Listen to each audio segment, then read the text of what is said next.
Chers élèves, avant de commencer, suivez-moi sur Facebook et n'oubliez pas de cliquer sur le bouton s'abonner, le bouton. Bonjour mes chers élèves, les deuxième année sciences physiques et deuxième année aussi SVT, bio et aussi arabe. J'ai déjà parlé des branches infinies en détail. Maintenant, je vais résumer les branches infinies. Je donne un résumé des branches infinies dans le cas où la limite de f de x en plus ou moins l'infini égale à plus ou moins l'infini. J'ai déjà parlé le cas où la limite à l'infini, il donne, si la limite à l'infini donne une constante, dans ce cas-là, il y a une asymptote horizontale d'équation y égale à cette constante. Maintenant, je vais parler de cas où la limite à l'infini donne l'infini. Donc, dans ce cas-là, je dois calculer la limite de f de x sur x. Il y a trois cas. Soit je trouve la limite de f de x sur x en plus ou moins l'infini égale à l'infini. Dans ce cas-là, j'en déduis que la courbe de f admet une branche parabolique dans la direction d'axe OY au voisinage de plus ou moins l'infini. Ou bien je trouve la limite de f de x sur x à l'infini dans 0. Et dans ce cas-là, j'en déduis que la courbe de f admet une branche parabolique dans la direction des axes OX, des abscisses, au voisinage de plus ou moins l'infini. Mais dans le cas où je trouve la limite de f de x sur x en plus ou moins l'infini donne un nombre non nul, a, je dois calculer la limite de f de x moins ax. Et dans ce cas-là, j'ai deux possibilités. Soit la limite de f de x moins, et après je calcule la limite de f de x moins ax, en plus ou moins l'infini. Soit je trouve une constante, soit je trouve l'infini. Si je trouve une constante b, dans ce cas-là, c'est la déduction, c'est la branche, c'est l'asymptote oblique. Dans ce cas-là, la courbe de f admet une asymptote oblique d'équation y égale ax plus b au voisinage de plus ou moins l'infini.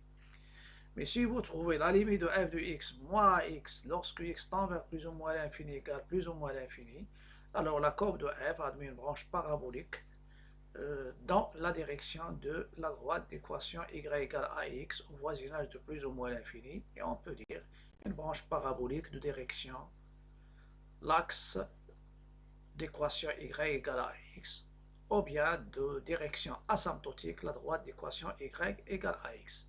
Donc ici, il y a quatre cas. Il y a le cas où la limite à l'infini donne une constante. Donc directement, y égale à cette constante, c'est une asymptote horizontale. Il y a une asymptote verticale qui est, qu'on la trouve au point A, au point que ne sont pas dans le domaine de définition. Et lorsque je calcule la limite de f de x lorsque x tend vers a par exemple, dans l'infini, avec a c'est un point qui n'appartient pas au domaine, celle dans l'infini, alors les deux barres sur le tableau de variation, elles se transforment en une asymptote verticale d'équation x égale a. Je vais passer maintenant à un exercice intitulé exercice 2. J'ai déjà signalé ça dans la vidéo précédente et maintenant je vais corriger cet exercice. L'exercice il contient bien sûr 6 questions.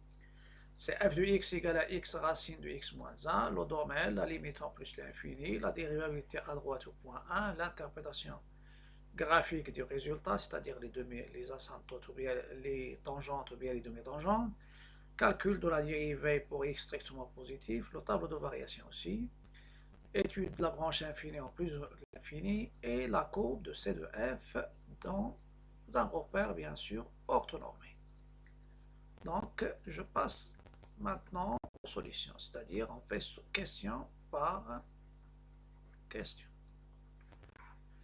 Donc la question numéro 1, mais la fonction qu'on a c'est f de x égale x racine de x moins a. Donc ce qui est demandé, c'est le domaine de ma fonction f. Voilà. On a x appartient à d de f équivaut ce qui est à l'intérieur de la racine carrée est positif ou nul. et ça vous donne directement x supérieur ou égal à 1. Ça veut dire le domaine de définition, vous avez moins l'infini plus l'infini, tous les réels qui sont supérieurs ou égal à 1. Donc, d de f dans ce cas-là, c'est l'intervalle fermé 1 plus l'infini. La deuxième chose, c'est la limite de f de x lorsque x tend vers plus l'infini. Quelle est sa valeur? Je calcule, on a la limite de x moins 1 lorsque x tend vers plus l'infini, c'est plus l'infini. Donc la limite de la racine de x moins 1 en plus l'infini, c'est plus l'infini. Et la limite de x lorsque x tend vers plus l'infini, c'est plus l'infini. Donc, la limite de x racine de x moins 1 lorsque x tend vers plus l'infini, ça sera plus l'infini fois plus l'infini, c'est plus l'infini. Ça, c'est la question numéro 2. La question numéro 3, la dérivabilité à droite au point 1. Donc, la question 3, dérivabilité de f à droite au point 3. Au point 1, pardon. À droite au point 1.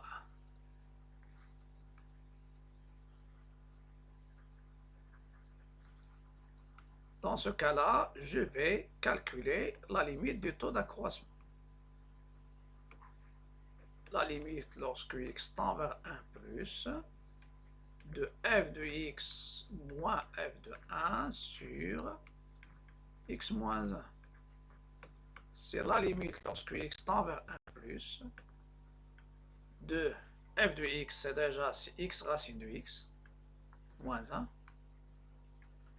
x racine de x moins 1, moins 0 sur, parce que f de 1 sur x moins 1. C'est une limite qui est dans sa forme indéterminée, 0 sur 0. Donc, qu'est-ce que je vais faire? Je vais multiplier par la racine de x moins 1 en haut sur, parce que je dois factoriser et simplifier par x moins 1. Voilà.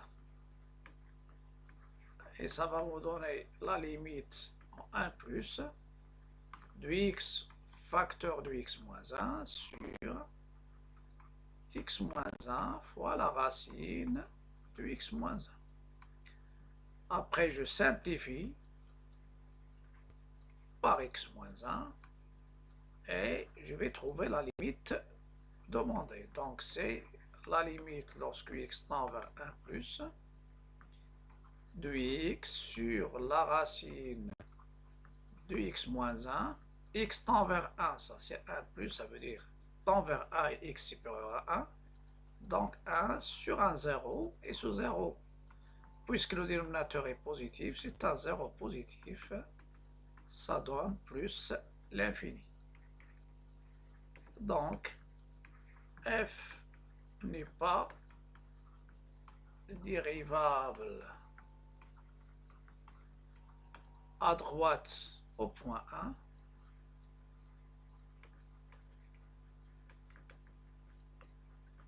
Au point 1. L'interprétation, c'est interprétation graphique.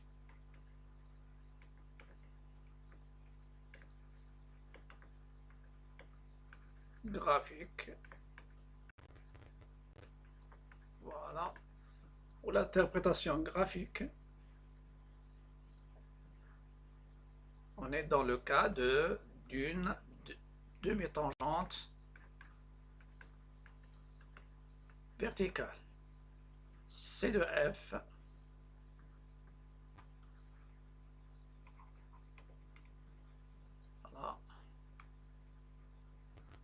revenir au taux d'accroissement. La limite lorsque x tend vers 1 plus de f de x moins f de 1 sur x moins 1, on a trouvé plus l'infini. Donc c de f admet une demi-tangente verticale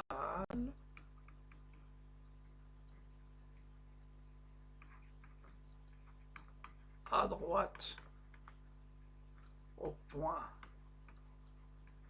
je la considère A de coordonnées 1, 1, bien 1, 0, pardon, 1, 0, dirigé vers, vous avez 1 plus avec plus l'infini, donc dirigé vers le haut. Et je dois bien sûr encadrer, colorer bien sûr ce résultat parce que je vais l'utiliser dans l'étude, dans la représentation graphique. Voilà, je vais l'utiliser dans la représentation graphique. La question suivante, sans doute, c'est question bien après, je cherche. Voilà, calculer f' de x pour x strictement positif et donner le tableau de variation. Question maintenant 3, c'est la dérivabilité. À droite, au point bien sûr 1. Au point 1. Après maintenant, le calcul de la dérivée. C'est quatrième. Calcul de la dérivée, ou bien je dis variation de f.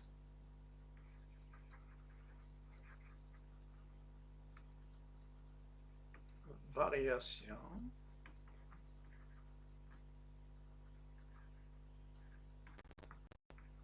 de f, de la fonction f. Soit x strictement supérieur à 1. Je calcule la dérivée. C'est la dérivée de x racine du x moins 1. Dérivée du produit. U fois v, sa dérivée c'est u' fois v de x qui est x moins 1 plus x fois la dérivée de x moins 1. La dérivée de x moins 1, la dérivée de x c'est quoi? C'est 1 fois la racine de x moins 1 plus x fois la dérivée de la racine d'une fonction, c'est x moins 1 dérivée sur 2 racine de x moins 1. Voilà.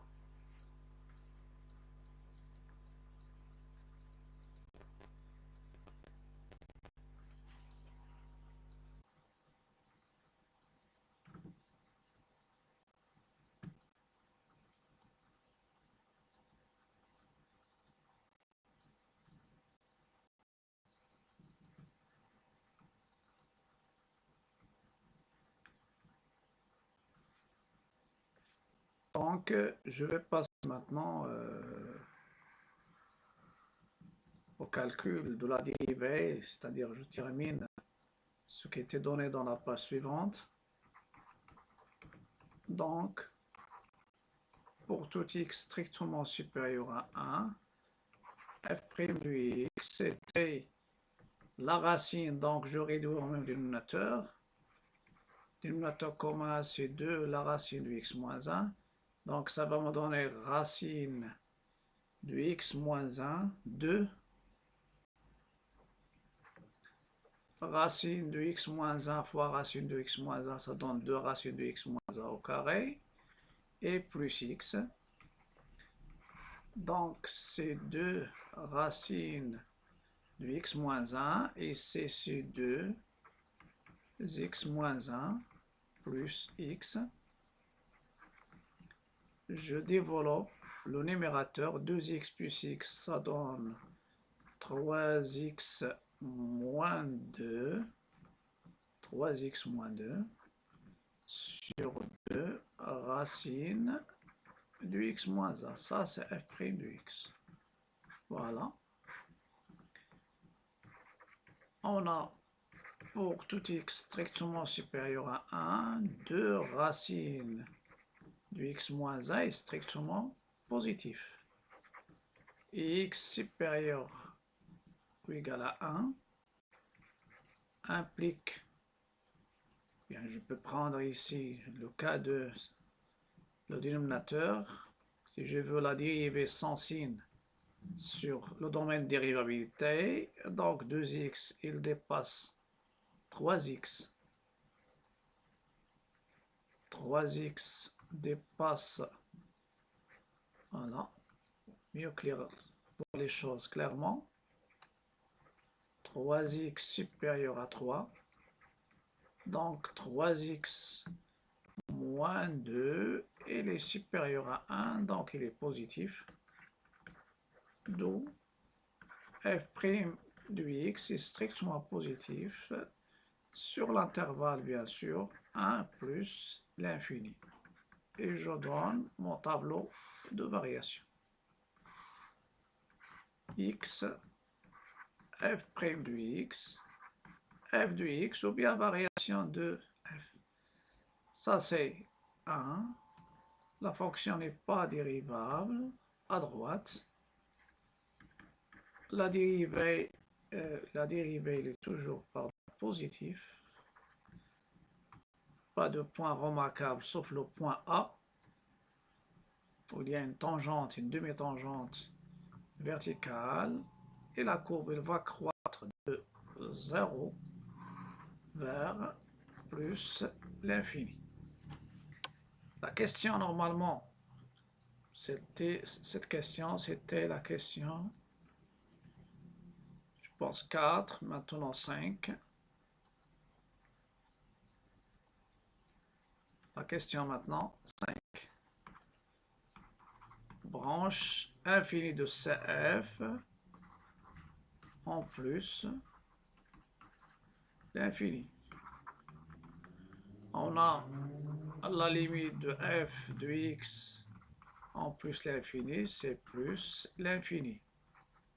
Et limite de f de x sur x. Lorsque x tend vers plus l'infini, vous remplacez, il simplifie par x, j'ai pas de place. Donc c'est x racine de x moins 1 sur x. Vous simplifiez, ça donne plus l'infini. D'où C de f admet une branche parabolique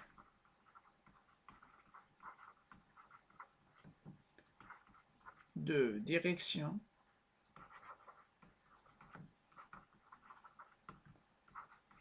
l'axe OY en plus l'infini.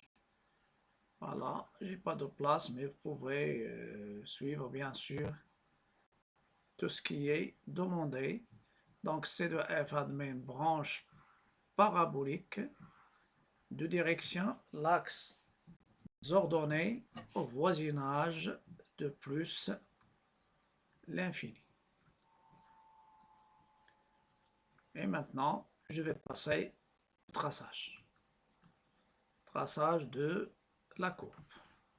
Ça c'est O, vous avez l'axe des X, l'axe des Y. Donc, précisément, c'est la courbe C de F. Je commence par les points remarquables. Normalement, ici, il y a un point remarquable si le point c'est la demi-tangente verticale. C'est ça le point que j'ai considéré A, donc tangente horizontale au point d'abscisse A. d'abscisse A, pardon. Ou bien le point de coordonnées 1, 0. C de f, il admet au voisinage de plus l'infini. Je peux par exemple, si je calcule, donc la courbe elle croît ici, et après elle va prendre la forme d'une branche de parabole dirigée par l'axe des y en plus l'infini. Je vais calculer par exemple f de 2. C'est 2 racine de 2 moins 1, c'est 2 fois 1 égale 2. Donc 2, le point 2, son image, c'est 2. La courbe de f, ça c'est au moins, donc la courbe elle croît de l'asymptote de la tangente, pardon, la demi-tangente verticale. Voilà, après elle va changer sa concavité. On a un point donné, donc il y a un point d'inflexion, et après elle continue à croître vers plus l'infini, et la courbe, elle prend la forme d'une branche, de parabole dirigée par l'axe des ordonnées. Donc il y a ici, il y a la branche de parabole. Je fais le traçage en pointillé parce que c'est pas facile pour moi de tracer. Mais pour vous, vous pouvez utiliser les pointillés et après, vous pouvez tracer en très plat. Et je vous conseille toujours dans le traçage, vous pouvez tracer avec le crayon et vous pouvez suivre le traçage du crayon, bien sûr, par le stylo si vous voulez. Mais ça reste acceptable si on utilise bien sûr les crayons. Donc, normalement, ça c'est la courbe de ma fonction f. Et c'est le cas d'une branche de parabole dirigée. Donc, il croît. J'ai utilisé ce point-là pour fixer un point, au moins un point normalement. Donc, il y a un changement de concavité. Donc, sans doute, il y a un point d'inflexion quelque part, mais ce n'est pas demandé par la question. Un point d'inflexion, ça demande le calcul de la dérivée seconde. Et il faut que la dérivée seconde s'annule en changeant de signe. Donc, ça sera tout pour aujourd'hui. N'oubliez pas de liker, partager, commenter. Et n'oubliez pas surtout de s'abonner à ma chaîne pour encourager c'est-à-dire pour m'encourager à suivre ce parcours, bien sûr, des bacs sciences. Sur YouTube, normalement, cliquez sur s'abonner.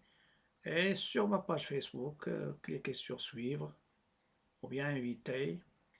Et aussi sur mes groupes Facebook, vous pouvez les rejoindre. Il y a un groupe concernant les deuxièmes années sciences physiques et SVT. Il y a un groupe concernant sciences maths.